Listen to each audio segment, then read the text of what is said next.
Ang init na humahaplos sa kanyang likod ay hindi galing sa yakap ng pag-asa, kundi sa hininga ng impyerno.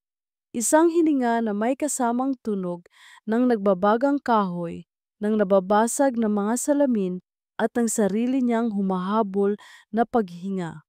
Mahigpit ang yakap ni Amara sa tatlo niyang anak. Ang mga mukha nila'y nakasubsob sa kanyang dibdib habang tinatakpan niya ng basang tuwalya ang kanilang mga ulo. "Mami!" Umubo si Lucas, ang panganay niya. Hindi po ako makahinga." "Shh, anak, malapit na tayo. Malapit na." Bulong ni Amara. Kahit ang totoo, hindi niya alam kung saan sila pupunta. Ang alam lang niya ay kailangan nilang lumayo. Lumayo sa apoy na nilalamon ang maliit nilang inuupahang bahay. Ang tanging naging kanlungan nila sa loob ng 5 taon. Ang bawat hakbang palayo ay tila isang paglalakbay sa putik, mabigat, nakakapanghina. Ang amoy ng nasusunog na kahoy at plastik ay nanunuot sa kanyang ilong, sa kanyang baga. Sa likod nila, gumuho ang isang bahagi ng kanilang bubong, kasabay ng malakas na dagundong na nagpayanig sa lupa at sa puso ni Amara. Nakarating sila sa kalsada sa isang ligtas na distansya at doon lang sila napaluhod sa damuhan. Nanginginig ang mga binti ni Amara. Inalis niya ang tuwalya at sinuri ang kanyang mga anak, si Lia, si Lucas, si Lira. Ang tatlong bituin sa madilim niyang kalangitan. May mga uling sa kanilang mga mukha, takot sa kanilang mga mata, pero ligtas sila. Yun lang ang mahalaga. Humahagulgol si Lira ang bunso. "Mami, yung mga laruan ko po, yung manika ko." Napapikit si Amara, naramdaman niya ang unti-unting pag-init ng kanyang mga mata.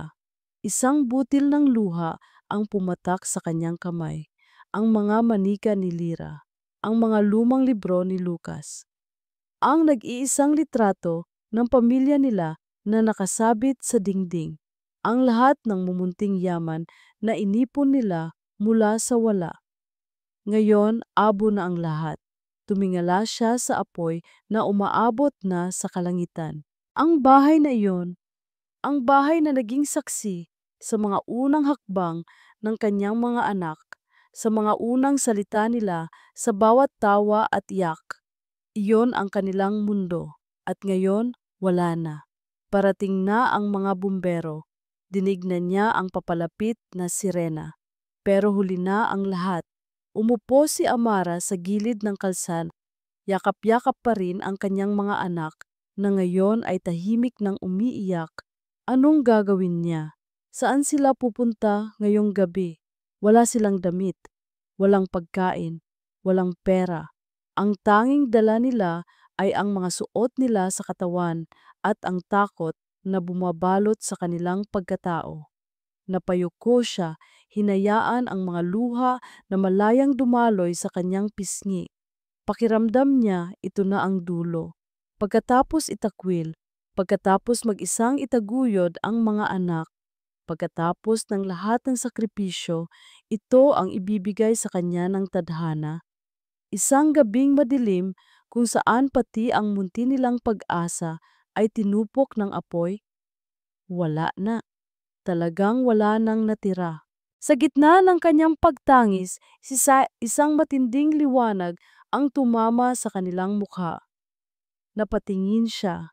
Isang mamahaling itim na kotse ang huminto sa mismong tapat nila. Bumukas ang pinto nito at sa isang iglap, tila huminto ang pag-ikot ng mundo ni Amara. Mula sa loob ng sasakyan, bumaba ang isang lalaki, matangkad, nakasuot ng mamahaling damit na hindi nababagay sa maalikabok na kalsada ng Batangas.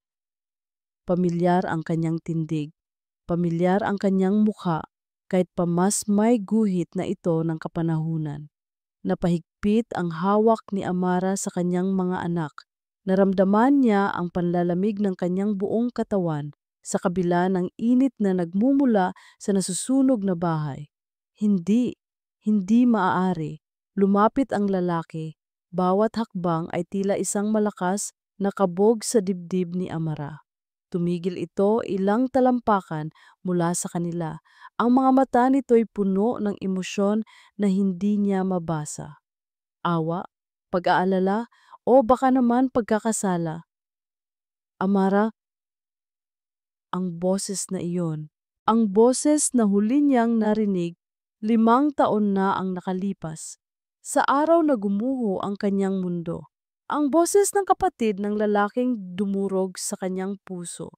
Napaatras si Amara, hila-hila ang mga anak palayo sa kanya. Huwag kang lalapit. Si Liam De Silva, ang multo ng kanyang kahapon. Hindi pinansin ni Liam ang kanyang sinabi. Yumuko ito ng bahagya para maging kapantay ng kanyang mga mata. Ang tingin nito ay lumipat mula sa kanya patungo sa 3 batang nagtatago sa kanyang likuran. Amara, ulit niya, mas mahina na ngayon, puno ng pagsusumamo. Sumama ka sa akin, kailangan ko kayong tulungan. Hindi sumagot si Amara. Ang tanging naisagot niya ay ang higpit ng kanyang yakap sa mga anak at ang tingin na puno ng pagdududa at lumang sakit. Bakit ngayon? Pagkatapos ng lahat, bakit ngayon pa siya nagbalik?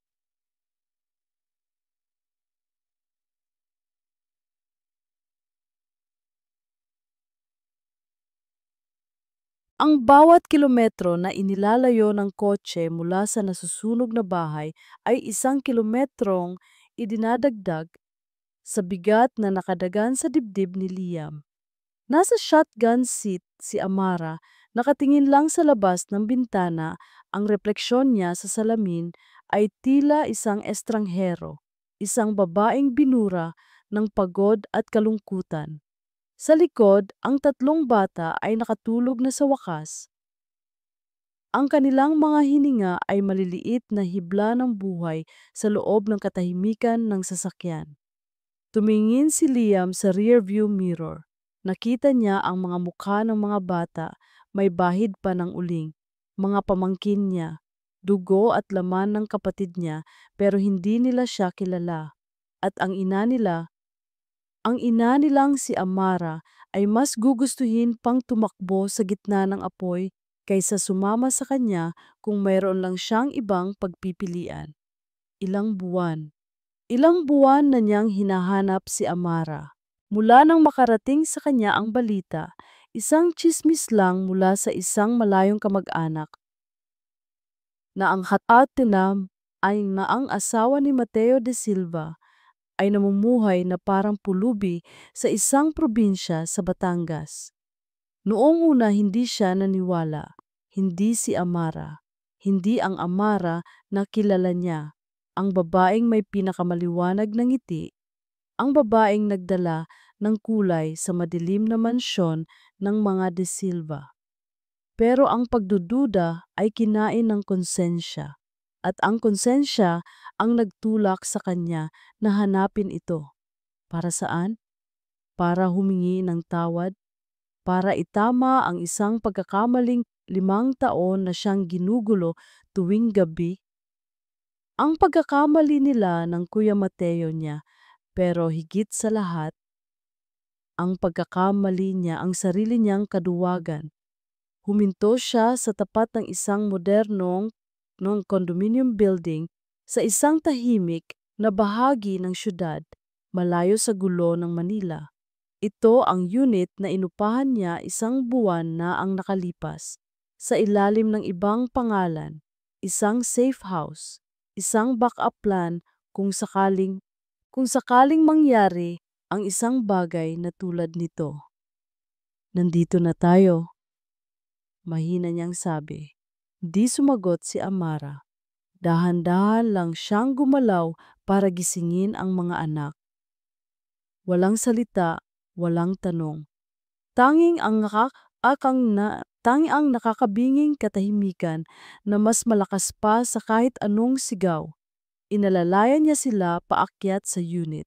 Pagbukas niya ng pinto, isang malinis at kumpletong apartment ang bumungad sa kanila. May mga paper bag mula sa isang department store sa ibabaw ng sofa, mga damit para sa babae at 3 maliliit na bata. May laman na rin ang refrigerator. Inihanda niya ang lahat. "Pwede kayong magpahinga muna," sabi ni Liam, hindi alam kung saan titingin. "May mga damit dyan, may pagkain sa ref. Maligo na muna kayo." Tumingin lang sa kanya si Amara. Ang mga mata niya, na dati parang mga bituin, ay ngayoy tila 2 malalim na balon na walang kahit anong liwanag. Tumango lang siya ng isang beses, isang maliit na paggalaw na tila nangailangan ng lahat ng lakas niya. "Salamat," bulong niya at iyon na iyon. Ginabayan niya ang kanyang mga anak papasok sa kwarto. Narinig ni Liam ang pagbukas ng shower, ang mahinang boses ni Amara habang kinakausap ang mga bata. Umupo siya sa sofa, ipinatong ang mga siko sa kanyang tuhod at isinubsob ang mukha sa kanyang mga palad. Ang bigat. Diyos ko, ang bigat sa puso. Maya-maya lumabas ang mga bata, suot na ang mga bagong damit. Malinis na sila, pero ang takot ay naroon pa rin sa kanilang mga mata. Lumapit sa kanya ang batang lalaki, ang pinakamatanda, si Lucas. Kamukhang-kamukha niya si Mateo noong bata ito. "Sino po kayo?" Tanong ng bata. Ang boses ay puno ng inosenteng pag-usisa. "Kaibigan po ba kayo ni Mami?" Parang may kung anong tumusok sa puso ni Liam. Kaibigan? Ano nga ba siya? Ang sagot ay napakakomplikado para maintindihan ng isang bata. "Ako si Tito Liam," sabi niya pinipilit ngumiti. "Kaibigan ako ng pamilya ninyo." Sa gitna ng awkward na katahimikang iyon, biglang nag-ring ang cellphone niya. Kinapa niya ito sa kanyang bulsa at nanlamig siya nang makita ang pangalan sa screen. Kuya Mateo. Mabilis siyang tumayo at lumayo ng kaunti, tila ba maaring marinig ni Mateo ang mga batang nasa kabilang silid. "Hello, kuya." "Liam, nasaan ka?" Tanong ni Mateo sa kabilang linya. Ang boses ay tunog na iinip. "Kanina pa kita tinatawagan. May meeting tayo sa mga Alcantara bukas ng umaga. Huwag mong kalimutan." "Oo, kuya. Alam ko," sagot ni Liam. Pinipilit na maging normal ang kanyang boses. "May tinapos lang akong importante. On the way na ako pauwi." Isang kasinungalingan. Isa na namang kasinungalingan. Pagkatapos ng tawag, napabuntong hininga si Liam. Paglingon niya, nakita niya si Amara na nakatayo sa may pintuan ng kwarto. Nakatingin ito sa kanya. Hindi, sa cellphone niya. Alam niyang alam ni Amara kung sino ang tumawag. Walang nagsalita. Pumasok na lang ulit si Amara sa silid. Lumipas ang ilang oras. Hinayaan ni Liam na magkaroon sila ng espasyo. Narinig niya ang mahinang pag-awit ni Amara ng isang lalabay. Pagkatapos, katahimikan. Sumilip siya sa medyo nakaawang na pinto. Ang nakita niya ay lalong nagpabigat sa kanyang puso. Sa ibabaw ng kama, magkakasamang natutulog ang mag-iina. Si Amara ay nakaupo, nakasandal sa headboard pero nakatulog na rin sa pagod. Ang isang braso niya ay nakayakap kay Leah, ang isa naman ay kay Lyra. Si Lucas ay nakasiksik sa kanyang tagiliran. Kahit sa pagtulog, pinoprotektahan niya ang kanyang mga anak, tila isang inahing manok na binabantayan ang kanyang mga sisiw mula sa mga lawin ng mundo. Ito ang ginawa nila ni Mateo. Isang reyna ang ginawa nilang pulubi. Isang anghel ang sinaktan nila hanggang sa halos mawalan na ito ng pakpak. Kasalanan namin to, sabi ng isang boses sa kanyang isipan. Kasalanan ko. Hindi niya namalayan kung gaano siya katagal na nakatayo roon, pinapanood lang sila. Nilulunod ang sarili sa kumunoy ng pagsisisi. Biglang gumalaw si Amara. Dahan-dahan nitong iminulat ang kanyang mga mata at nagtama ang kanilang paningin. Walang bakas ng antok sa mukha nito. Tanging ang lamig ng yelo at ang talim ng isang basag na salamin. Ano ang kailangan mo sa amin, Liam? Tanong niya. Ang boses ay mahina ngunit matatag, pumuputol sa katahimikan ng gabi. Pagkatapos ng lahat, bakit ngayon? Ang tanong ni Amara ay nanatiling nakabitin sa hangin, mabigat at matalim. Pagkatapos ng lahat, bakit ngayon? Tumingin sa kanya si Liam at sa unang pagkakataon, nakita ni Amara ang isang bagay na higit pa sa awa sa mga mata nito. Nakita niya ang pagsisisi, isang pagsisisi na napakalalim, na tila ba malulunod siya kung tititigan niya ito ng matagal. Dahil mali ang lahat ng nangyari noon, Amara, halos pabulong na sagot ni Liam. At wala akong ginawa para itama yon. Dinala ko ang kahihiyang yon sa loob ng 5 taon. Hayaan mo naman akong bumawi para sa mga bata. Para sa mga bata. Iyon ang mga salitang tumagos sa pader na itinatayo ni Amara sa paligid ng kanyang puso. Hindi para sa kanya. Para sa mga anak niya. Napayuko siya, hindi makatingin ng diretso sa lalaking naging parte ng pinakamasakit na yugto ng buhay niya. Ang tulong niya ay lason, pero ito lang ang tanging gamot na mayroon siya ngayon.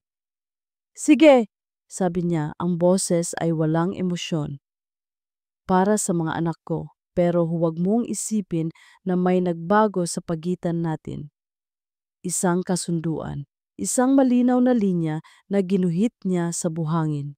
Tumango si Liam, isang tango ng pagtanggap at marahil ng kaluwagan. Iniwan sila ni Liam para bigyan ng espasyo. Sa banyo, habang pinapaliguan ni Amara ang kanyang mga anak, sinubukan niyang ibalik ang kahit kapirasong normalidad. Ang mainit na tubig, ang amoy ng sabon, ang maliliit na tawa ni Lyra habang naglalaro sa bula. Ang mga simpleng bagay na ito ang nagsilbing angkla niya sa kasalukuyan. Mami, biglang tanong ni Leah, ang gitna niyang anak na palaging mapagmasid. Magkikita pa po ba tayo ulit ni Tito Liam? Hindi ko alam, anak, mahinang sagot ni Amara. Mabait po ba siya? Tanong naman ni Lucas. Bago pa man makasagot si Amara, sumingit ulit si Leah. Ang tanong niya sa pagkakataong ito ay tila isang matulis na patalim na tumusok diretso sa puso ni Amara. Mami, yung papa po namin, nasaan? Natigilan si Amara. Nanigas ang kanyang mga kamay na may hawak na tuwalya. Sa loob ng 5 taon, nagawa niyang iwasan ang tanong na iyan. Pero ngayon, sa isang lugar na hindi kanila, pagkatapos ng isang trahedya, tila hindi na maiiwasan ang multo ng kanilang ama. At kasabay ng tanong na iyon, bumalik ang lahat. Biglang bumalik sa kanyang alaala ang imahe ni Mateo, ang galit sa mga mata nito. Ang ugat na lumitaw sa kanyang leeg habang sumisigaw. Ang bigat ng isang makapal na envelope ng mga litratong ibinato nito sa kanyang mukha. Mga litrato. Mga litratong hindi niya maintindihan. Siya na may kasamang ibang lalaki sa mga lugar na hindi naman niya pinuntahan. Ang lahat ay kasinungalingan, pero sa mga mata ni Mateo, iyon ang katotohanan. Mang-aagaw! Sinungaling! Sigaw ni Mateo, ang boses ay umaling-awngaw sa buong mansyon. Ang mga katulong ay nakayuko, takot mag-angat ng tingin. Pinalabas mo akong tanga, sa pamamahay ko pa. Napatingin siya kay Liam na nakatayo malapit sa pinto. Nagmamakaawa ang kanyang mga mata. Tulungan mo ako, Liam. Sabihin mo sa kanya ang totoo. Ngunit si Liam, nakayuko lang ito, tahimik, walang imik. Ang katahimikan ni Liam sa sandaling iyon ay isang hiwalay na pagtataksil, isang hiwalay na saksak sa kanyang likod. Mami, okay ka lang po? Napabalik si Amara sa kasalukuyan dahil sa boses ni Lucas. Napakurap siya at doon niya naramdaman ang luhang dumadaloy sa kanyang pisngi. Mabilis niya itong pinunasan. Okay lang si Mami, pilit niyang nangiti. Pagod lang. Halikayo, magbihis na tayo. Pagkatapos magbihis ng mga bata, pinakain niya sila ng tinapay at gatas na nakita niya sa kusina. Umupo sila sa sahig sa isang sulok, tila ba takot na dumihan ang mamahaling apartment. Maingat siyang kumikilos, bawat galaw ay may pag-iingat. Kahit anong oras, pakiramdam niya ay babawiin ang lahat ng ito. Maya-maya, may kumatok ng marahan sa pinto. Bumukas ito at pumasok si Liam. May dalang mga bag ng pagkain mula sa isang fast food chain. Ang amoy ng pritong manok ay biglang pumuno sa silid. Nag-order ako ng pagkain, sabi ni Liam, ang boses ay alanganin. Inilapag niya ito sa maliit na mesa. Para sa mga bata, hindi tumingin si Amara pero nakita niya ang pananabik sa mga mata ng kanyang mga anak. Para sa kanila, ang pagkain mula sa fast food ay isang pambihirang luho. Dahil doon, nilunok niya ang kanyang pride. Salamat, sabi niya, hindi pa rin tumitingin sa kanya. Kumain sila. Si Liam ay nanatili sa may sala, binibigyan sila ng distansya. Habang pinapanood ni Amara na kumain ng may gana ang kanyang mga anak, sa unang pagkakataon mula nang masunog ang kanilang bahay, nakaramdam siya ng kapirasong kaluwagan. Ligtas sila. May bubong sa kanilang ulunan. May laman ang kanilang mga tiyan. Ito ay isang ilusyon ng seguridad, alam niya.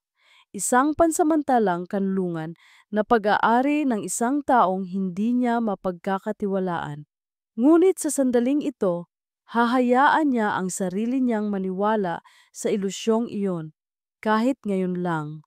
Nang matapos silang kumain at habang nagliligpit si Amara, biglang may malakas at mabilis na katok sa pinto. Hindi ito katulad ng marahang katok ni Liam kanina. Ito ay mapilit, demandado. Nagkatinginan sila ni Liam. Nakita niya ang gulat at pag-aalala sa mukha nito. Sino yon? Dahan-dahan, lumapit si Amara sa pinto. Bawat hakbang ay tila 100 librang pabigat. Nagtatanong ang mga mata ng mga anak niya sa likuran niya. Hinawakan niya ang malamig na doorknob, huminga ng malalim at dahan-dahang binuksan ang pinto. Ang mundo niya ay huminto. Ang hangin ay tila ninakaw mula sa kanyang mga baga. Ang lahat ng kulay sa paligid ay naglaho. Nakatayo sa labas si Mateo, ang kanyang asawa, ang lalaking dumurog sa kanyang buhay. Mas tumanda ito ng kaunti, pero ang tindig ay ganoon pa rin. Makapangyarihan, tila pag-aari niya ang mundo. Ang mga mata nito ay matalim, at nang makita siya, lumambot ito ng bahagya, bago tumigas ulit nang makita nito si Liam sa likuran niya. Ang tingin ni Mateo ay lumipat mula kay Amara, patungo kay Liam, at pagkatapos ay sa 3 maliliit na bata na ngayon ay nakatayo na sa likod ng kanilang ina. Bahagyang sumisilip, mga muka ay puno ng pagtataka at takot sa estrangherong nasa pintuan. Ibinuka ni Mateo ang kanyang bibig. Ang boses niya ay isang dagundong na nagpayanig sa pundasyon ng pansamantalang kapayapaan ni Amara. Amara, umuwi na kayo sa akin. Amara, umuwi na kayo sa akin. Ang mga salitang iyon ay lumabas sa bibig ni Mateo na parang isang utos. isang katotohanang hindi dapat pagdebatehan. Para sa kanya, iyon ang tamang mangyari. Ang natural na kaayusan ng mundo, ang pagbabalik ng reyna sa kanyang hari, ang pagbabalik ng mga nawawalang ari-arian sa kanilang may-ari. Pero ang babaeng nasa harap niya ay hindi ang Amara na iniwan niya 5 taon na ang nakalipas. Ang Amara na kilala niya ay malambot, madaling umiyak, madaling masaktan. Ang Amara na ito, may tigas sa kanyang mga mata, isang pader na yelo na hindi matitibag ng kanyang presensya. Umuwi, halos pabulong na ulit ni Amara, ngunit may bahid ng pang-uuyam. Saan? Sa bahay na pinalayas mo ako, sa buhay na winasak mo? Napatiimbagang si Mateo. Hindi ito ang inaasahan niyang reaksyon. Inaasahan niya ang mga luha, ang pagmamakaawa, ang pasasalamat dahil sa wakas, pinatawad na siya ng hari. Hindi ang malamig na pagsuway na ito. Tama na ang dramang ito, Amara, sabi niya, pilit na pinapakalma ang sarili. Oo, nagkamali ka. Pero handa na akong kalimutan yon. Handa na akong tanggapin kayo pabalik. Nakita niya ang paggalaw sa gilid ng kanyang mga mata. Si Liam. Ang kapatid niya, nakatayo lang pero ang presensya nito ay tila isang insulto. At anong ginagawa mo dito? Baling niya kay Liam, ang boses ay puno ng iritasyon. Kuya, nag-uusap. Huwag mo akong sagutin, putol ni Mateo. Umalis ka, usapan naming mag-asawa ito. Ang tingin niya ay bumalik kay Amara. Nakita niya ang 3 bata sa likuran nito, nagtatago, takot na nakatingin sa kanya. Ang mga anak niya, mga anak na bunga ng pagtataksil ayon sa kanyang paniniwala noon, ngunit dugo pa rin niya at bilang isang De Silva, may responsibilidad siya. Inilabas niya ang kanyang wallet at mula roon ay kumuha siya ng isang makintab na platinum credit card. Iniabot niya ito kay Amara. Isang alok na walang matinong babae sa kalagayan nito ang tatanggihan. Heto, sabi niya, ang boses ay mas malambot na ngayon na parang isang amang nagdidisiplina. Bilhin mo lahat ng kailangan nyo, mga bagong damit, laruan, lahat. Kalimutan nyo na ang nangyari. Magsimula tayo ulit. Pero hindi kinuha ni Amara ang card. Tiningnan lang niya ito na parang isang pirasong basura. Hindi namin kailangan ng pera mo, Mateo. Doon na nagsimulang uminit ang ulo ni Mateo. Hindi niya maintindihan. Anong nangyayari? Binaliwala nito ang utos niya at ngayon tinatanggihan nito ang pera niya. Anong gusto nito? Huwag mo akong subukan, Amara, mariin niyang sabi. Lumuhod siya ng bahagya para maging kapantay ng mga bata. Pinilit niyang ngumiti. Halikayo sa akin, mga anak. Ako ang papa ninyo. Ngunit imbis na lumapit, lalo pang umatras ang mga bata. Nagsiksikan sila sa likod ni Amara at ang isa, ang batang lalaki, ay biglang tumakbo at yumakap sa binti ni Liam. Parang isang sampal. Isang malakas at nakakainsultong sampal sa mukha ni Mateo.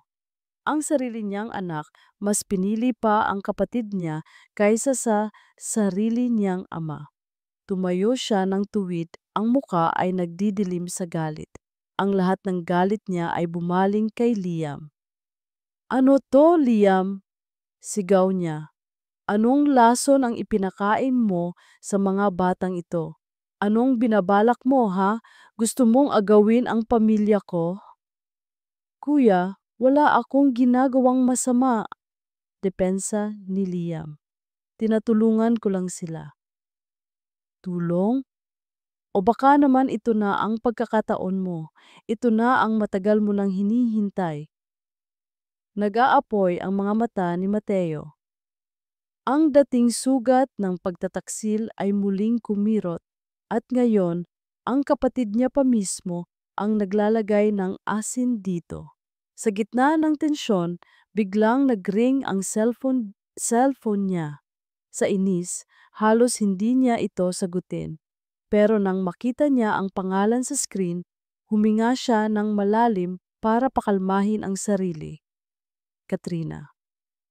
Hello? Sagot niya, pilit na ginagawang normal ang kanyang boses. Hon, kumusta? Nahanap mo na ba sila? Ang boses ni Katrina sa kabilang linya ay puno ng pag-aalala. Isang matamis at maamong boses. Ang kumpletong kabaligtaran ng kaguluhang nasa harap niya. Nag-aalala ako sa'yo, sa kanila. Napapikit si Mateo, si Katrina, ang babaeng nakakaintindi sa kanya, ang babaeng laging nasa tabi niya. Oo, nahanap ko na sila. Medyo komplikado lang. Sige, tatawag ako mamaya. Ibinaba niya ang tawag. Ang maamong boses ni Katrina ay nagbigay sa kanya ng panibagong determinasyon. Kailangan niyang ayusin ang gulong ito. Kailangan niyang ibalik sa ayos ang kanyang pamilya. Humarap siyang muli kay Amara. Ang kanyang mukha ay isang maskara ng malamig na desisyon. Amara, huli na to. Sumama kayo sa akin. Ngayon din. Huwag mo akong piliting gawin ang isang bagay na pagsisisihan nating dalawa. Ito na ang huling babala niya. Ang huling pagpapakita niya ng pasensya. Ngunit tiningnan lang siya ni Amara at sa mga mata nito ay wala ng bakas ng takot. Tanging ang matigas na desisyon. Kinuha nito ang kamay ng kanyang mga anak. Hindi kami babalik sa iyo, Mateo. Deklara niya, ang boses ay mahina ngunit matatag na parang bato. Hinding-hindi. At pagkatapos, sa harap mismo ng kanyang mukha, isinara nito ang pinto. Plag! Ang tunog ng isinarang pinto ay umalingaw-ngaw sa hallway, isang malinaw na pagtanggi, isang deklarasyon ng giyera. Naiwan si Mateo sa labas, nakatitig sa kahoy na pinto. Ang mga kamao ay nakakuyom sa kanyang tagiliran. Ang pagkabigla ay mabilis na napalitan ng isang umaapaw na galit. Sino siya para tanggihan siya? Siya si Mateo de Silva at ang lahat ng gusto niya nakukuha niya. Ang umaga pagkatapos ng pagdating ni Mateo ay binalot ng isang katahimikang mas mabigat kaysa isa sa kahit anong sigawan. Nagising si Amara na parang may malaking bato sa kanyang dibdib. Ang bawat paghinga ay mabigat. Kahit tulog ang kanyang mga anak, ang bakas ng takot na iniwan ng kanilang ama ay naroon pa rin sa hangin. Para siyang isang hayop na nakakulong, naghahanap ng anumang butas para makatakas.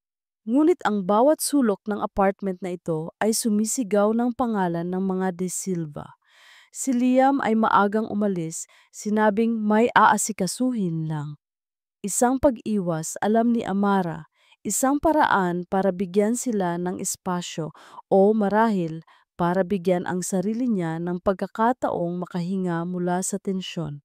Nagpapasalamat si Amara para doon, pero habang pinapakain niya ang kanyang mga anak ng almusal, mga pagkaing hindi kanila, sa isang lugar na hindi kanila, isang realidad ang tumama sa kanya.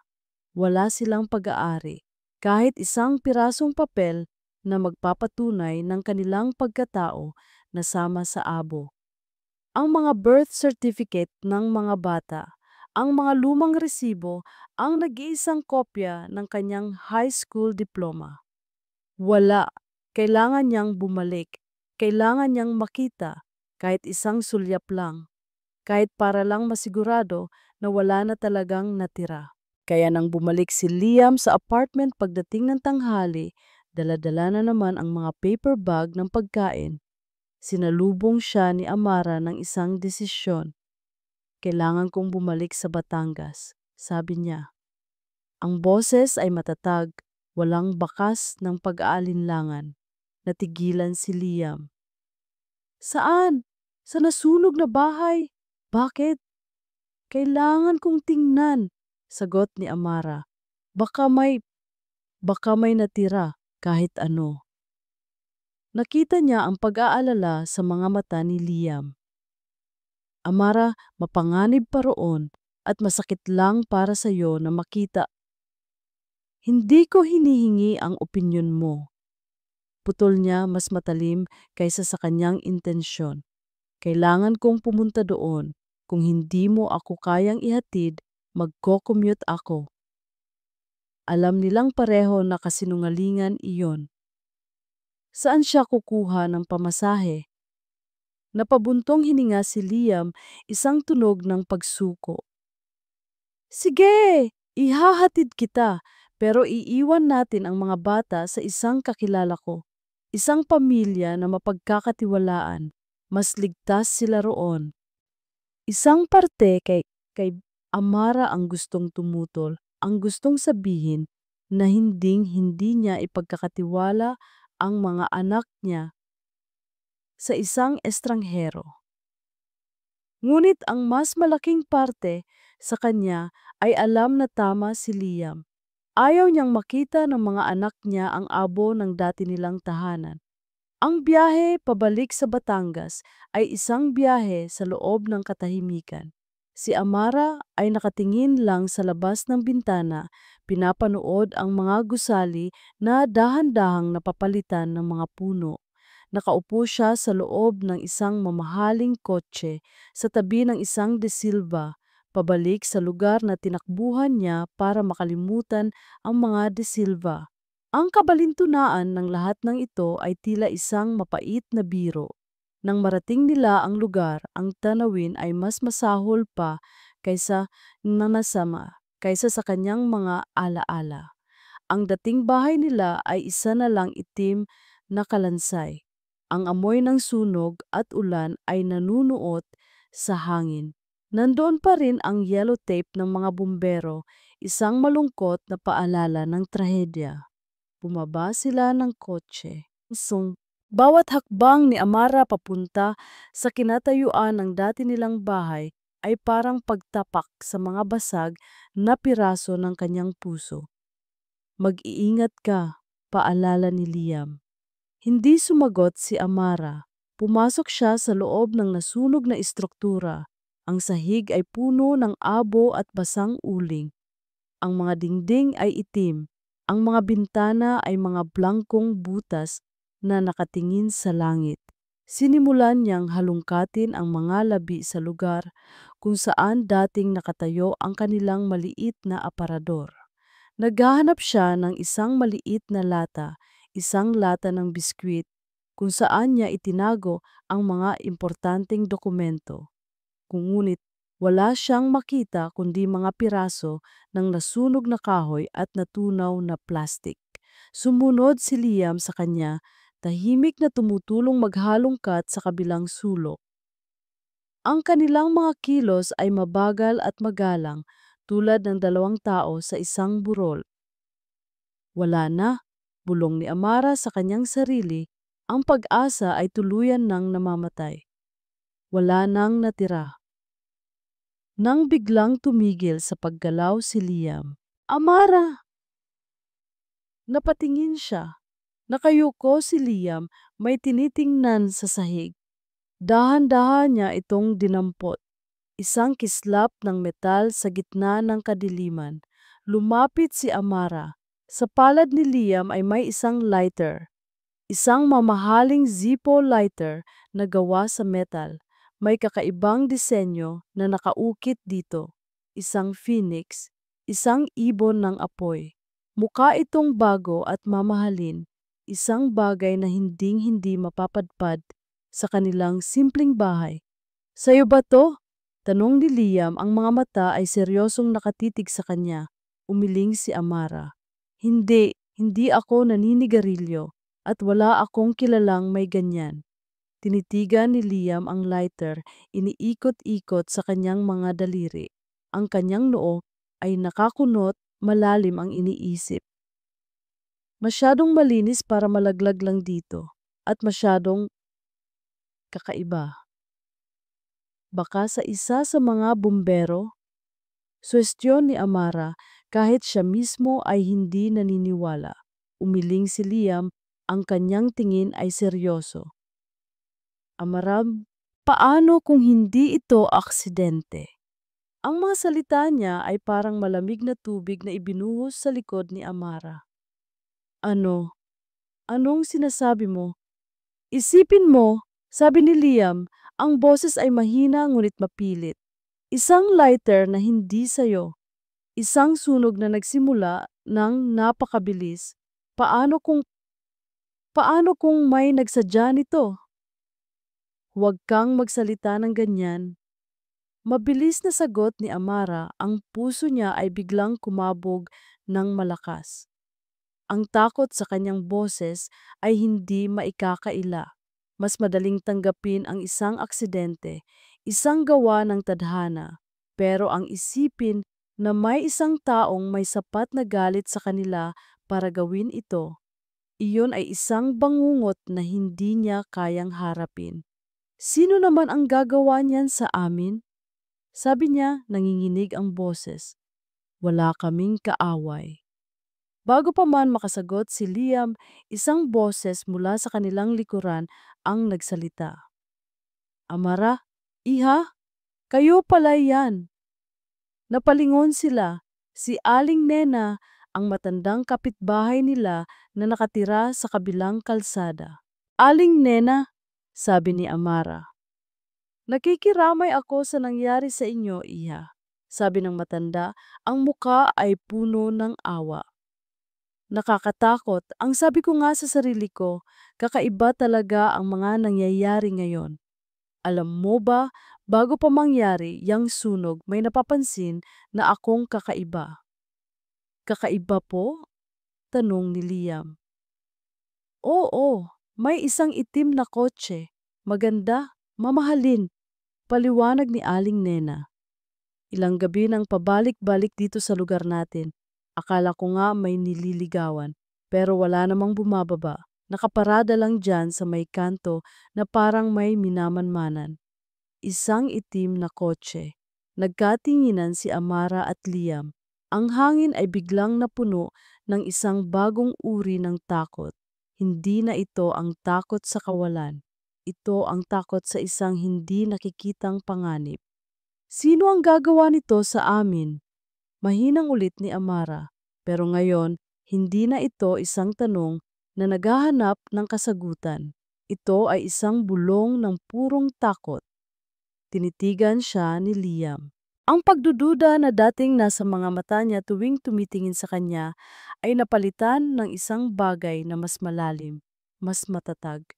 Isang ibinahaging pangamba. Isinara nito ang kanyang palad. Mahigpit na hinawakan ang natagpuang lighter. Hindi ko alam, sabi ni Liam, ang boses ay puno ng isang bagong determinasyon. Ang mga mata niya ay hindi bumibitaw sa kanya. Pero malalaman natin, pangako. Ang Zippo lighter ay tila may sariling bigat sa palad ni Liam. Hindi ito ang bigat ng metal, kundi ang bigat ng posibilidad na dala nito. Isang posibilidad na napakadilim, na ayaw niyang isipin, ngunit kailangan niyang harapin. Ang pangako niya kay Amara ay umalingaw-ngaw sa kanyang isipan. Malalaman natin. Pagbalik nila sa apartment, ang mga bata ay ligtas na natutulog sa pangangalaga ng kanyang kaibigan na si Ana.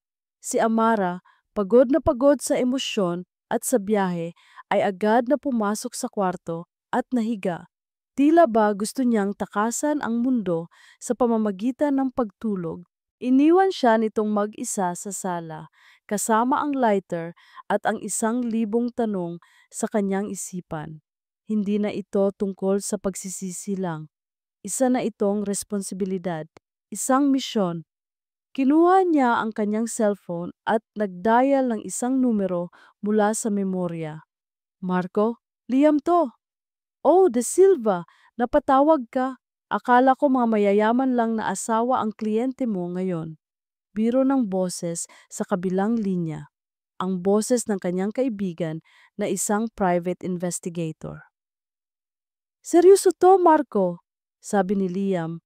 Ang boses ay walang bakas ng pagbibiro. Kailangan ko ng tulong mo. May hawak akong lighter, Zippo. May ukit na phoenix. At may impormasyon tungkol sa isang itim, mamahaling kotse na laging nakikita sa isang lugar sa Batangas bago magkaroon ng sunog. Kailangan kong malaman kung sino ang may-ari ng mga yon. ASAP. Narinig niya ang pagbabago sa tono ni Marco. Naging seryoso na rin ito. Sunog? Anong kaso to? Personal, sagot ni Liam. Bayaran kita doble, basta bilisan mo. Ibinigay niya ang lahat ng detalye na nakuha niya mula kay Aling Nena. Pagkatapos ng tawag, napabuntong hininga si Liam. Ito na ang unang hakbang. Pagsapit ng gabi, dumating si Ana kasama ang mga bata. Ang katahimikan ng apartment ay napalitan ng maliliit na boses. Si Amara ay lumabas na ng kwarto, ang mukha ay maputla pa rin pero may kaunting lakas na. Habang inaasikaso niya ang mga bata, si Liam ay nanatili sa isang sulok, nagmamasid, isang estranghero sa maliit na mundo na binuo ni Amara para sa kanyang pamilya. Kinabukasan, sinabi ni Amara na masama ang kanyang pakiramdam. Isang lagnat marahil dahil sa pagod at stress. Hinayaan siya ni Liam na magpahinga sa kwarto at siya ang pansamantalang nag-asikaso sa tatlong makukulit na bata. Noong una, sila'y mailap, ngunit ang mga bata ay mga bata. Isang kahon ng building blocks at ilang nakakatawang mukha mula kay Liam ang sapat na para basagin ang yelo. Naglaro sila sa sahig. Nagbasa siya ng isang picture book para sa kanila. Ang boses niya ay nag-iiba-iba para sa bawat karakter. Si Leah at Lucas ay tumatawa, ngunit si Lyra, ang bunso, ay tahimik lang na lumapit at umupo sa kanyang tabi. Maya-maya naramdaman niya ang isang maliit na ulo na sumasandal sa kanyang braso. Napatingin siya. Si Lyra ay nakatulog na, ang bibig ay bahagyang nakabukas. Ang paghinga ay mahina at panatag. Isang emosyon na hindi pamilyar ang bumalot sa puso ni Liam. Isang klase ng pagmamahal na dalisay at protektado. Dahan-dahan, maingat na maingat, binuhat niya ang natutulog na bata at inilipat sa sofa. Pag-angat niya ng tingin, nakita niya si Amara. Nakatayo ito sa may pintuan ng kwarto, nakatingin sa eksena. Ang kanyang mukha ay hindi mabasa. Walang galit, walang pagdududa. Tanging isang malalim, tahimik na pagmamasid. Nagtama ang kanilang mga mata sa loob ng ilang segundo bago si Amara ang unang umiwas at tahimik na bumalik sa loob ng silid. Ngunit sapat na ang ilang segundong iyon. Sapat na para malaman ni Liam na kailangan niyang protektahan ang pamilyang ito anuman ang mangyari. Dala ang bagong determinasyon. Nagpaalam siya kay Amara na may aasikasuhin lang. Dumiretso siya sa puso ng imperyo ng kanyang pamilya, ang opisina ni Mateo sa De Silva Tower. Hindi na siya kumatok. Pumasok siya diretso sa opisina ng kapatid niya. Si Mateo ay may kausap sa telepono, ngunit ibinaba niya ito nang makita ang seryosong mukha ni Liam. Anong kailangan mo? Malamig na tanong ni Mateo. Walang salitang lumabas sa bibig ni Liam. Lumapit siya sa malaking mesa na gawa sa mahogany at sa isang mabilis ngunit kontroladong galaw inihagis niya ang Zippo lighter sa makintab na ibabaw nito. Klang! Ang tunog ng metal laban sa kahoy ay matinis at puno ng akusasyon. Napatingin si Mateo sa lighter. Ano to? Basura? Natagpuan ko yan sa abo ng bahay ni Amara. Sabi ni Liam, ang boses ay mababa at kontrolado. Hindi sa kanya yan. Oh, Tinaasan siya ng kilay ni Mateo, puno ng pang-uuyam. At anong gusto mong palabasin? Na may kinalaman ako dyan? Hindi si Amara ang kailangan mong pagdudahan, kuya. Mariing sabi ni Liam, tinititigan ang kapatid niya ng diretso sa mga mata. Hindi noon at lalong hindi ngayon. Yung mga tao sa paligid mo ang tanungin mo. Tumawa si Mateo, isang tawang walang saya. Napakagaling para maprotektahan ang sarili mo at ang nararamdaman mo para sa asawa ko, iba ang pagbibintangan mo. Sino? Si Katrina? Hindi sumagot si Liam. Ang katahimikan niya ang nagsilbing sagot. Umalis ka na, sabi ni Mateo, itinuturo ang pinto. Wala akong panahon para sa mga kabaliwan mo. Alam ni Liam na wala nang saysay ang pag-uusap. Ngunit ang buto ng pagdududa, gaano man kaliit, ay naitanim na niya. Tumalikod siya at naglakad palabas. Habang naglalakad siya sa lobby, naramdaman niya ang pag-vibrate ng kanyang cellphone sa bulsa. Isang text message mula kay Marco. Kinakabahan, binuksan niya ito. Nakuha ko na ang record ng kotse. Nakarehistro sa isang security company, isang maliit na agency. Pero ang nakaka-interes, ang security agency na to, may nag-iisang kliyente, isang malaking kontrata sa Alcantara Corp. Nanlamig ang buong katawan ni Liam. Alcantara Corp, ang kumpanya ni Katrina. Huminto siya sa gitna ng lobby. Ang mga taong naglalakad sa paligid niya ay tila naglaho. Tama ang hinala niya. Ilang segundo pa, isa pang text ang dumating. Liam, may nakuha ako, picture ng driver na laging sakay ng kotse. Kilala mo ba ito? Sa ilalim ng text ay isang attachment. Nanginginig ang kanyang mga daliri habang pinipindot ito. Nag-load ang isang litrato, isang security camera shot, medyo malabo, ng isang lalaking nakasumbrero. Ngunit kahit malabo, hindi siya pwedeng magkamali. Kilalang kilala niya ang mukha na iyon. Ang lalaki sa litrato, ang driver. Ito ang dating personal driver at bodyguard ni Katrina. Ang gabi ay malalim na, ngunit para kay Katrina Alcantara, ang gabi ay isang kakampi. Nakatayo siya sa harap ng floor-to-ceiling glass window ng kanyang penthouse. Sa ibaba, ang mga ilaw ng syudad ay kumikislap na parang mga ninakaw na bituin. Hawak niya ang isang kupita ng mamahaling red wine. Ang kulay nito ay halos kasimbigat ng kulay ng dugo. Ang lahat ng karangyaan ito, ang malawak na espasyo, ang mga mamahaling kasangkapan, ang kapangyarihan na abot kamay niya, ay hindi sapat.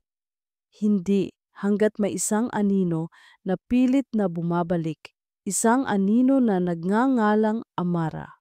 Madiin niyang ibinaba ang kopita, ang tunog ng kristal sa salamin na mesa ay matinis at puno ng iritasyon. Kanina pa siya tinawagan ng tauhan niya, si Rico, at ang balitang dala nito ay nagdulot ng isang matinding sakit ng ulo. Ma'am, nawawala po yung lighter ko. Yung Zippo, baka po naiwan ko doon sa lugar. Bobo, isang napakalaking bobo. Kinuha niya ang kanyang cellphone at muling tinawagan ang numero ni Rico. Isang ring lang, sinagot na agad nito, ang boses ay puno ng kaba. Ma'am Katrina? Rico, sabi ni Katrina, ang boses ay malamig at kontrolado na mas nakakatakot kaysa sa anumang sigaw. Ulitin ko lang ang tanong ko kanina, anong parte ng walang iwang bakas ang hindi mo naintindihan? Ma'am, sorry po talaga, hindi ko po sinasadya. Ang hindi sinasadya ay para sa mga taong walang silbi. Putol ni Katrina, ang boses ay tumataas na. 5 taon, Rico, 5 taon na nanahimik ang lahat. At dahil sa isang pirasong lighter, Isang pirasong katangahan mo, baka masira ang lahat. Gagawin ko po ang lahat, ma'am. Tumahimik ka, sigaw niya. Huwag kang gagawa ng kahit ano. Huwag kang kikilos, huwag kang hihinga kung hindi ko sasabihin. Naintindihan mo? Oo po, ma'am. Ibinaba niya ang tawag ng walang paalam. Napahilamos siya sa kanyang muka, pilit na pinapakalma ang sarili. Mga walang kwentang tauhan. Kung gusto mong maging maayos ang isang bagay, kailangan mong gawin ito mismo. Lumakad siya papunta sa kanyang mesa. Sa ibabaw nito, sa isang eleganteng silver frame, ay nakatayo ang isang litrato. Isang litrato ni Mateo. Nakangiti ito, ang mga mata ay kumikinang. Isang ngiting matagal na niyang hindi nakikita ng personal. Dahan-dahan, hinaplos ng kanyang daliri ang salamin. Tila ba hinahaplos niya ang muka ni Mateo. Akin ka lang, Mateo, bulong niya sa litrato. Noon at ngayon, akin ka lang. Ang isipan niya ay lumipad pabalik sa nakaraan. 5 taon na ang nakalipas. Ang plano niya noon ay perpekto, napakasimple. Isang serye ng mga peking litrato na ipinadala sa isang kaibigan ni Mateo na may malaking bibig. Isang concerned friend na nag-email kay Mateo ng mga ebidensya. Ang resulta ay mas maganda pa kaysa sa inaasahan niya. Ang pagsabog ng galit ni Mateo, ang pagmamalaki ng isang lalaking nasugatan ay ginawa ang lahat ng trabaho para sa kanya. Pinalayas niya si Amara nang walang tanong-tanong. At ang mahinang si Amara ay tumakbo lang at nagtago. Perpekto. Dapat ay doon na natapos ang lahat. Ngunit biglang nagbago ang ihip ng hangin. Biglang nagpakita si Liam. Ang nakakainis na nakababatang kapatid na laging may malambot na puso para kay Amara. At dahil kay Liam, bigla na lang gustong magpakaama ni Mateo. Gustong buuin muli ang isang pamilyang siya mismo ang sumira. Ang sunog. Ang sunog dapat ang solusyon. Dapat ay itulak nito si Amara sa pinakadulong desperasyon para isuko na lang niya ang mga bata at tuluyan ng maglaho. Ngunit ang plano ay pumalpak dahil sa isang tangang tauhan na nag-iwan ng souvenir. Hindi na pwede ang mga simpleng pananakot. Kailangan niya ng isang bagay na mas permanente. Isang bagay na dudurog kay Amara, hindi lang sa pisikal, kundi sa mismong pagkatao nito. Isang bagay na magpapatunay kay Mateo, sa korte at sa buong mundo na hindi karapat-dapat si Amara at doon isang ideya ang nabuo sa kanyang isipan. Isang ideya na napakatalino at napakasama na hindi niya napigilang mapangiti. Hindi mo kailangang patayin ang isang tao para alisin siya sa eksena. Kailangan mo lang sirain ang isang bagay na mas mahalaga pa kaysa sa buhay niya. Para kay Amara, iyon ang kanyang mga anak, o mas eksakto, ang kanyang pagiging ina. Kinuha niyang muli ang kanyang cellphone, ngunit iba ng numero ang kanyang tinawagan. Attorney Salcedo, sabi niya nang may sumagot sa kabilang linya. Katrina, napatawag ka? May trabaho ako para sa iyo, attorney. Diretsong sabi ni Katrina, lumalakad pabalik sa bintana, pinapanood ang walang kamalay-malay na syudad sa ibaba. Kailangan kong gumawa ng isang sitwasyon. Isang sitwasyon na magpapatunay na si Amara Bonifacio ay isang pabayang ina. Isang ina na inilalagay sa panganib ang buhay ng sarili niyang mga anak. Narinig niya ang katahimikan sa kabilang linya bago nagsalita ang abogado. That's a very serious allegation, Katrina. Mahirap patunayan yan. Kaya nga ikaw ang tinawagan ko, attorney. Sagot ni Katrina, ang boses ay puno ng kumpiyansa. Dahil alam kong kaya mong gawing katotohanan ang kahit anong kwento, i-set up mo. Gumawa ka ng eksena. Siguraduhin mong kapanipaniwala at siguraduhin mong nandoon ang social services. Nandoon si Mateo. Naiintindihan mo? I understand. Ibinaba ni Katrina ang tawag. Tumingin siya sa kanyang refleksyon sa madilim na salamin ng bintana. Isang babaeng nakatayo sa tuktok ng mundo, handang gawin ang lahat para manatili doon. Isang nangiti ang dahan-dahang gumuhit sa kanyang mga labi. Isang nangiting malamig, matalim at puno ng tagumpay. Game over, Amara. Bulong niya sa kanyang refleksyon. Bulong niya sa akin lang si Mateo at akin ang lahat. Lumipas ang ilang araw sa isang malabong ulap ng pag-iingat at pansamantalang kapayapaan. Nasanay na si Amara sa mga dingding ng apartment ni Liam, ngunit hindi sa kabaitan nito. Ang bawat pagkain na dala nito, ang bawat laruan na ibinibigay nito sa mga bata ay tila isang utang na loob na hindi niya alam kung paano babayaran. Ang pagtitiwala ay isang marupok na baso na minsan nang nabasag at kahit anong pilit niyang buuin, ang mga lamat ay laging naroon. Kaya ng isang hapon, habang si Liam ay may mahalagang inaasikaso sa labas, at habang ang mga bata ay nanunood ng cartoons, isang tawag sa telepono ang dumating na parang isang sinag ng pag-asa. Isang hindi rehistradong numero.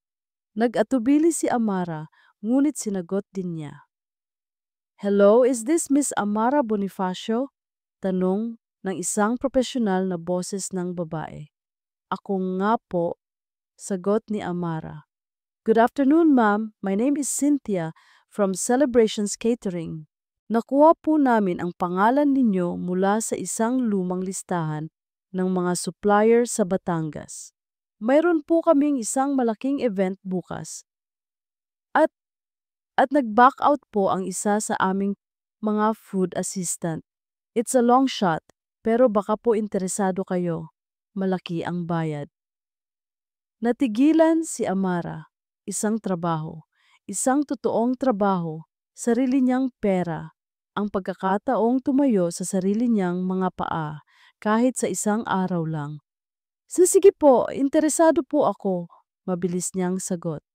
Wonderful, pero may problema lang po. Ang client po kasi namin ay gustong magkaroon ng food tasting ngayon na sa venue. Kaya niyo po bang pumunta within the hour? Pasensya na po sa biglaan. Napatingin si Amara sa kanyang mga anak. Iiwan niya sila? Ngunit ang pagkakataong ito, sandali lang po. Ang isip niya ay mabilis na tumatakbo. Pwede niyang ilock ang pinto. Mabilis lang naman siya. Ang address na ibinigay ay hindi naman kalayuan. Saglit lang. Babalik siya agad bago pa man mapansin ng mga bata. Sige po, sabi niya sa telepono, ang puso ay kumakabog. Pupunta po ako. Hinalikan niya ang kanyang mga anak. Mga anak, may bibilin lang si Mami sa labas ha. Saglit na saglit lang. Huwag kayong magbubukas ng pinto kahit kanino. Manood lang kayo dyan. Babalik agad si Mami. Tumango ang mga bata, ang mga mata ay nakatuon pa rin sa telebisyon.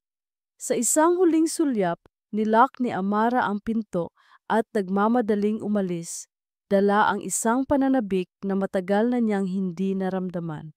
Ang biyahe papunta sa address ay puno ng pag-asa. Ngunit pagdating niya roon, ang bumungad sa kanya ay isang abandonadong gusali. Walang celebrations catering, walang event, walang Cynthia. Isang malamig na kaba ang gumapang sa kanyang dibdib. May mali, isang napakalaking pagkakamali. Sinubukan niyang tawagan ang numero, ngunit hindi na ito matawagan. Ang pananabik ay napalitan ng isang umaakyat na takot. Nagpara siya ng taxi pabalik. Ang bawat minuto ng trapiko ay tila isang karayom na tumutusok sa kanyang pasensya. Ang mga anak ko. Pagdating niya sa tapat ng kondominium, ang takot niya ay naging isang buong bangungot. May sasakyan ng pulis sa labas. At sa lobby, nakita niya sila, si Mateo, at sa tabi nito, si Katrina. Tumakbo si Amara, hindi niya ininda ang pagod. Pagbukas niya ng pinto ng apartment, ang mundo niya ay gumuho. Nandoon ang dalawang pulis, nandoon ang isang babaeng mukhang strikto na mukhang taga DSWD, at nandoon si Mateo at si Katrina. Si Lucas ay umiiyak sa bisig ni Mateo, ang mukha ay namumula. Anong nangyayari dito? Sigaw ni Amara, ang tingin ay nagpapalipat-lipat sa kanilang lahat. Amara, sabi ni Mateo, ang mukha ay isang halo ng galit at pag-aalala. Saan ka galing? Bakit mo iniwan ang mga anak mo? May emergency lang po, sandali lang. Sandali lang? Putol ni Katrina, ang boses ay puno ng huwad na pag-aalala habang hinahaplos ang likod ni Lucas. Amara, napadaan lang kami ni Mateo para kumustahin kayo. Kumatok kami pero walang sumasagot. Ang narinig lang namin ay iyak ng bata. Pinilit naming buksan ang pinto. Mabuti na lang at nakapasok kami. Si Lucas, sobrang taas ng lagnat. Paano kung hindi kami dumating? Lagnat? Lumapit si Amara, ngunit hinarang siya ng babaeng taga DSWD. Ma'am, ako po si Mrs. Reyes, isang social worker. Sabi ng babae, ang boses ay kalmado ngunit matigas. Nakatanggap po kami ng tawag tungkol sa mga batang inabandona at nasa panganib, at yan po ang nakita namin. Hindi ko sila inabandona, sigaw ni Amara. Ang luha ay nagsisimula ng mamuo. Sandali lang akong umalis. Ang isang batang may mataas na lagnat ay hindi pwedeng iwanan kahit isang segundo, ma'am. Sabi ni Mrs. Reyes, malinaw po itong child endangerment. Dahil sa sitwasyon at dahil narito naman po ang kanilang ama na may kakayahang mag-alaga, kailangan po naming ipatupad ang protokol. Hindi maintindihan ni Amara. Protokol? Anong protokol? Para po sa kaligtasan ng mga bata, habang iniimbestigahan namin ang insidenteng ito, sila po ay pansamantalang mananatili sa pangangalaga ng kanilang ama, si Mr. De Silva. Ang mga salitang iyon ay parang isang malakas na suntok na nagpatigil sa kanyang paghinga. Hindi, bulong niya, hindi niyo pwedeng gawin yan. Ngunit nagsimula ng kumilos ang lahat. Si Mateo na tila nalulunod sa mga salita ni Katrina at sa ebidensya sa harap niya ay tumango sa social worker. Binuhat niya si Lia at si Lira na ngayon ay humahagulgol na. Mami, Mami, ayoko! Sigaw ni Lia. Mami! Umiiyak na tawag ni Lira. Ang mga maliliit na kamay ay nakaabot sa kanya. Sinubukan ni Amara na lumapit ngunit pinigilan siya ng mga pulis. Hindi! Mga anak ko yan! Huwag niyong kunin ang mga anak ko! Sigaw niya, ang boses ay basag na sa pag-iyak. Nakita niya ang mukha ni Mateo. May bakas ng sakit, ngunit natatabunan ito ng determinasyon at ng lason na ibinulong ni Katrina. Naglakad sila papalabas ng pinto, dala ang 3 piraso ng kanyang puso. Ang mga sigaw ng mga anak niya na tumatawag sa kanya ay unti-unting humina habang sila'y papalayo sa hallway. Nang mawala na sila sa kanyang paningin at nang tanging ang social worker at mga pulis na lang ang natira, ang lahat ng lakas sa katawan ni Amara ay biglang naglaho. Ang kanyang mga tuhod ay bumigay. Napaluhod siya sa sahig.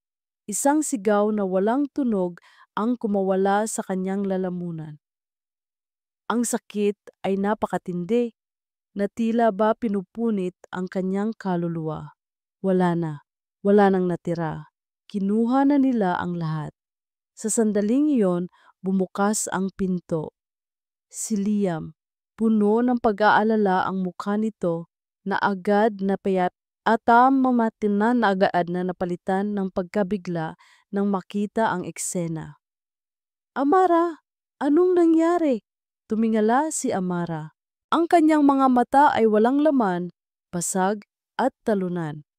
Ang mga luha ay malayang dumadaloy sa kanyang mukha. Wala na sila! Bulong niya, ang boses ay isang mahinang agos ng purong pighati. Kinuha na niya sila sa akin. Ang mansyon ng mga De Silva ay hindi kailanman naging ganito katahimik. Ngunit hindi rin naging ganito kagulo. Para kay Mateo, ang pananahimik ng kanyang mga anak ay mas maingay kaysa sa kanilang pag-iyak. Pagkatapos ng halos 1 oras na paghagulgol, sila ngayon ay nakaupo sa malaking puting sofa, magkakayakap, ang mga mata ay mapupungay at nawawala. Ang bawat alok niya ng mga bagong laruan, ng ice cream, ng panunood ng kahit anong gusto nila sa napakalaking telebisyon ay sinasalubong ng katahimikan.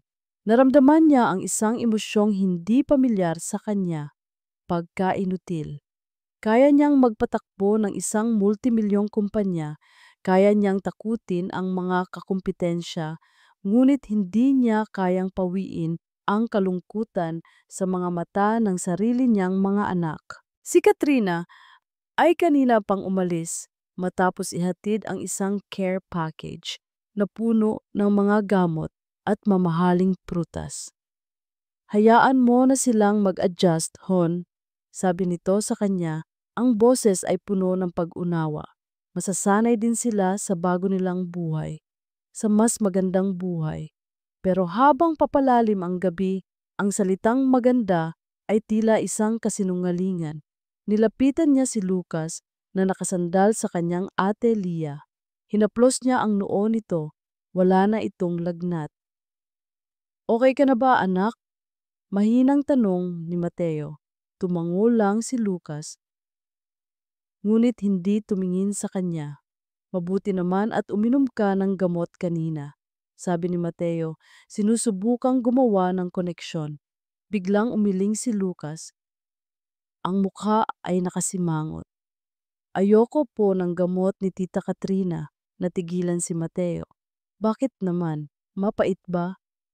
Opo, mapait, sabi ng bata bago idinugtong sa isang halos pabulong na boses.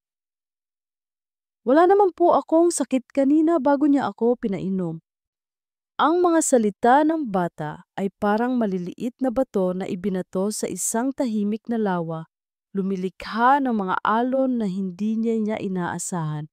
Pinaliwala niya ito noong una. Guni-guni lang ng bata. Ngunit nang patulugin na niya ang mga bata sa isang malaking guest room, ang mga salita ni Lucas ay bumalik sa kanya paulit-ulit. Wala naman po akong sakit kanina. Naglakad siya papunta sa kanyang opisina sa loob ng bahay, nagbuhos ng isang baso ng alak. Napatingin siya sa kanyang mesa. Sa gitna ng mga papeles, nakita niya ang Zippo lighter na inihagis doon ni Liam. Ang ukit na phoenix ay tila nang uuyam sa kanya sa dilim, at bigla umalingaw-ngaw sa kanyang isipan ang sinabi ng kanyang kapatid. Hindi si Amara ang kailangan mong pagdudahan, kuya. Yung mga tao sa paligid mo ang tanungin mo. Sino? Sino ang nasa paligid niya? Ang mga katulong? Ang mga driver? O si Katrina? Imposible. Si Katrina ang kanyang sandalan. Ang kakampi niya. Ngunit ang buto ng pagdududa na itinanim ni Liam at tiniligan ng mga salita ni Lucas ay nagsimula ng umusbong. Isang ideya ang pumasok sa kanyang isipan. Isang ideya na napakababa at napakataksil na halos ikinahiya niya, ngunit hindi na siya mapakali. Kinuha niya ang susi ng kanyang kotse. Hindi na siya nag-abala pang magpalit ng damit. Kailangan niyang malaman.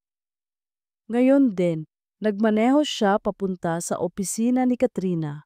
Gabi na, ngunit bilang kasosyo sa negosyo, may access card siya sa building. Tahimik ang lahat. Ang tanging maririnig ay ang yabag ng kanyang mga sapatos sa makintab na sahig at ang malakas na pagkabog ng kanyang puso. Pagpasok niya sa opisina ni Katrina, ang lahat ay nasa perpektong ayos. Malinis, mabango, propesyonal. Ngunit pakiramdam ni Mateo ay pumasok siya sa lungga ng isang ahas. Umupo siya sa upuan ni Katrina at binuksan ang laptop nito. Password. Napaisip siya. Sinubukan niya ang pangalan ng aso nito. Mali. Ang birthday nito. Mali. Ang pangalan niya, Mateo. Mali. Sa huling pagkakataon na may halong pait, sinubukan niya ang isang bagay na masakit isipin. Amara. Nag-unlock ang laptop. Nanlamig ang buong katawan ni Mateo. Bakit pangalan ni Amara ang password niya? Nanginginig ang kanyang mga kamay habang ginagalaw ang mouse. Nagbukas siya ng mga folder, naghahanap ng kahit ano, walang kahina-hinala. Mga business report, mga kontrata, mga personal na litrato nila. At pagkatapos, sa search bar, tinype niya ang isang salita. Amara. Isang folder ang lumabas.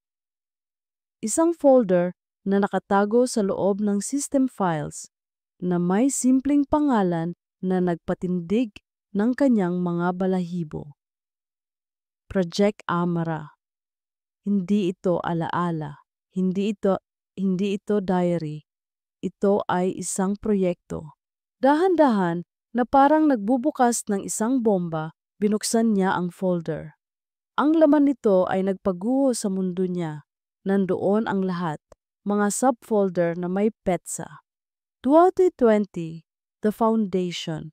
Sa loob nito nakita niya ang mga litratong pamilyar sa kanya. Dahil ito ang mga litratong nagpasiklab ng kanyang galit 5 taon na ang nakalipas. Ngunit sa tabi ng bawat litrato ay ang orihinal. Naroon ang orihinal.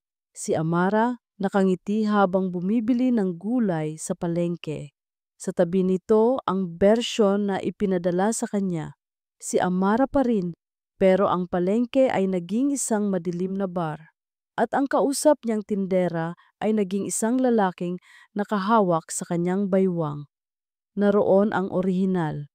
Si Amara kumakaway sa isang pinsan niyang lalaki sa airport. Sa tabi nito, ang bersyon na nakita niya. Si Amara na tila hinahalikan ang lalaki sa pisngi. Ang bawat isang litrato ay isang kasinungalingan, isang maselang gawa ng panloloko. Ang hangin ay tila ninakaw mula sa kanyang mga baga. Napahawak siya sa mesa para suportahan ang sarili. Binuksan niya ang isa pang folder. 2025, The Conclusion. Nandoon ang mga email. Ang palitan ng mensahe sa pagitan ni Katrina at ni Attorney Salcedo.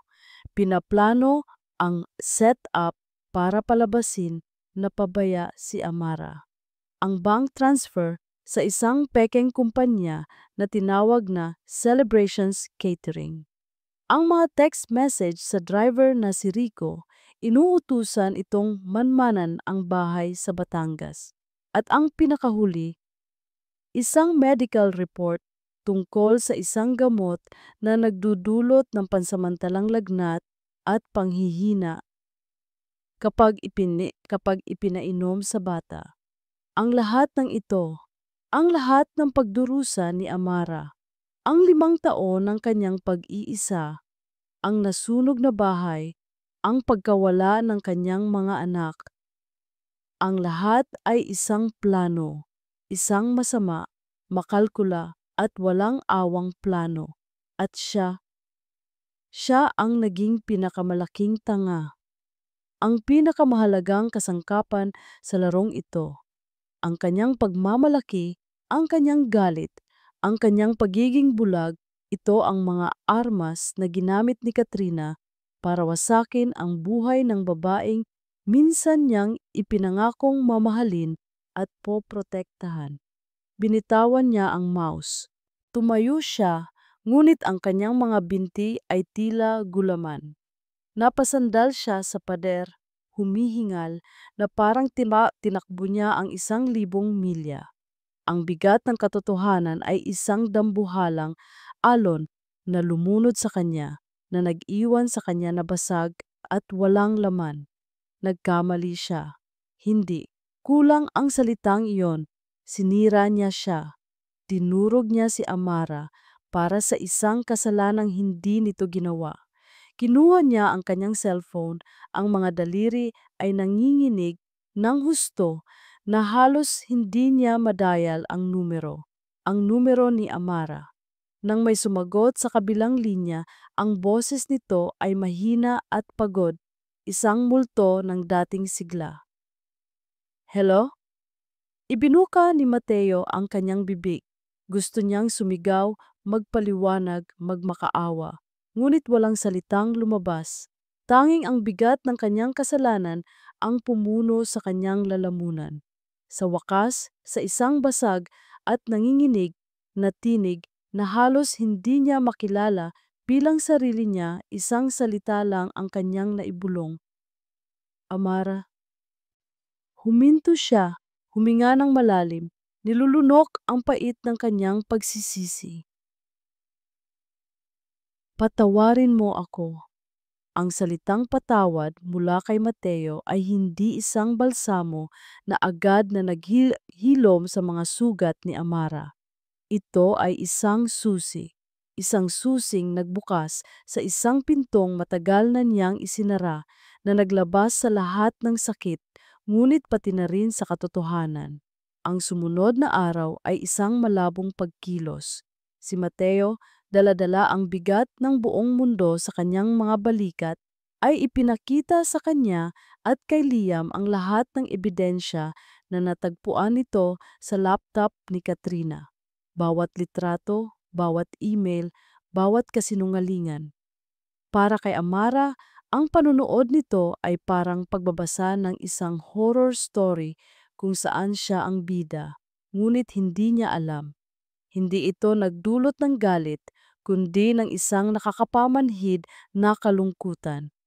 Ang paghaharap ay naganap sa De Silva Tower, sa conference room na kadalasang pinagdarausan ng mga business deal.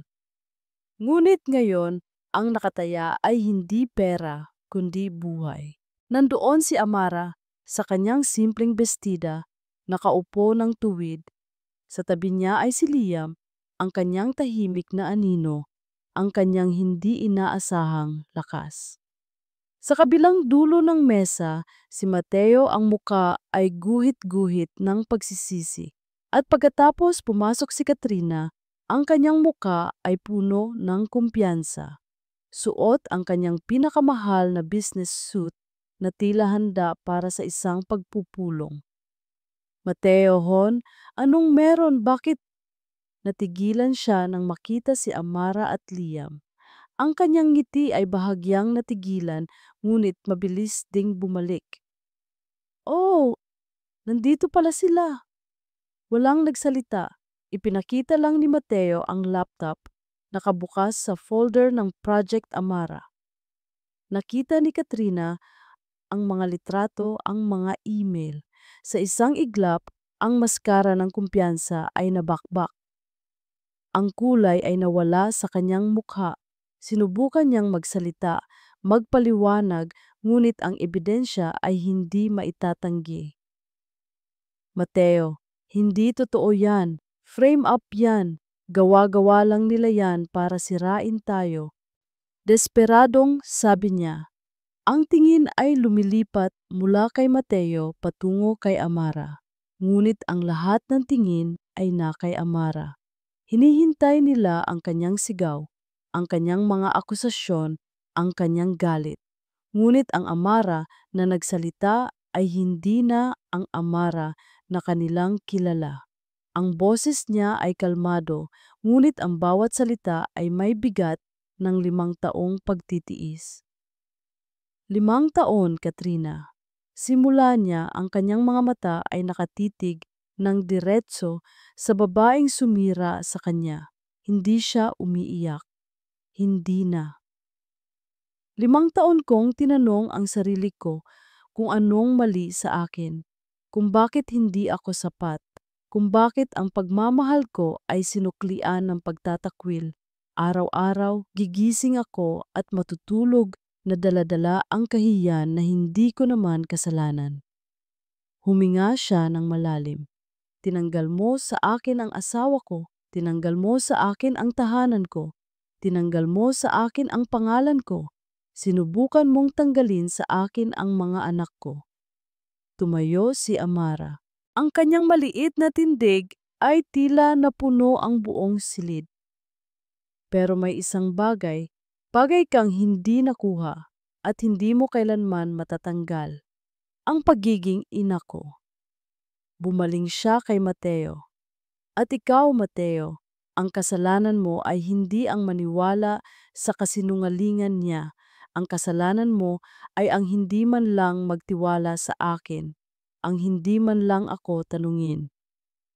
Pagkatapos noon, tumalikod na si Amara at naglakad palabas ng silid. Hindi na niya kailangang marinig ang resulta. Ang kanyang laban ay tapos na. Napanalunan na niya ang sarili niyang kapayapaan. Sumunod sa kanya si Liam. Ang mga sumunod na linggo ay puno ng pagbabago. Si Katrina ay hinarap hindi lang ang mga kasong isinampa ni Mateo, kundi pati na rin ang pagbagsak ng kanyang kumpanya at reputasyon. Ang kanyang mundo na binuo sa kasinungalingan ay gumuho na parang isang bahay ng mga baraha. Ang mga bata ay agad na ibinalik kay Amara. Ang kanilang muling pagsasama ay puno ng mga luha, ng saya at mahigpit na yakap na tila hindi na maghihiwalay.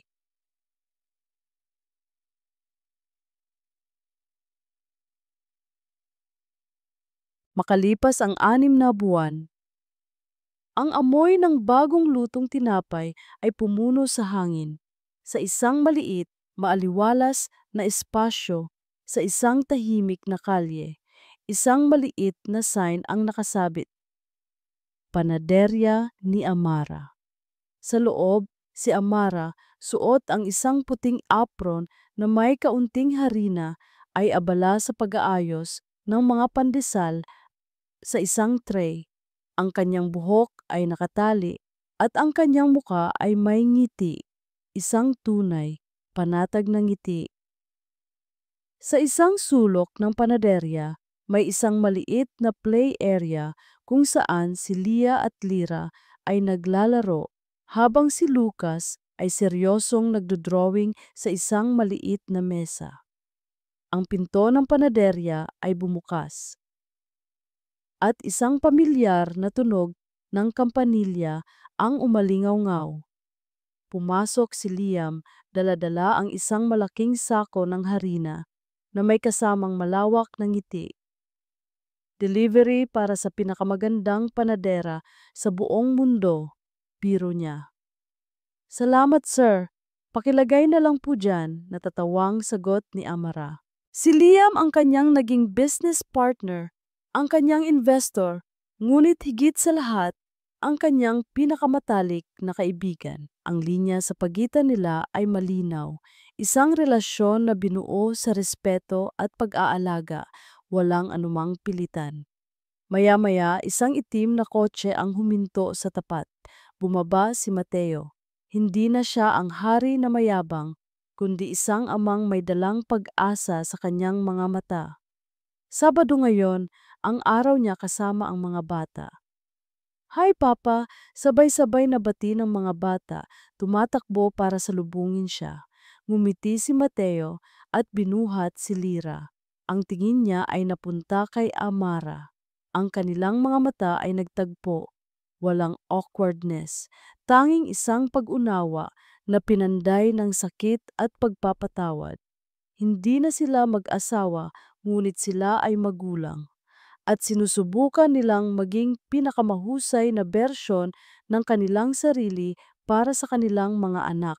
Habang papaalis na si Mateo kasama ang mga bata para sa kanilang lingguhang pamamasyal, tumingin si Amara sa labas ng bintana ng kanyang maliit na tindahan.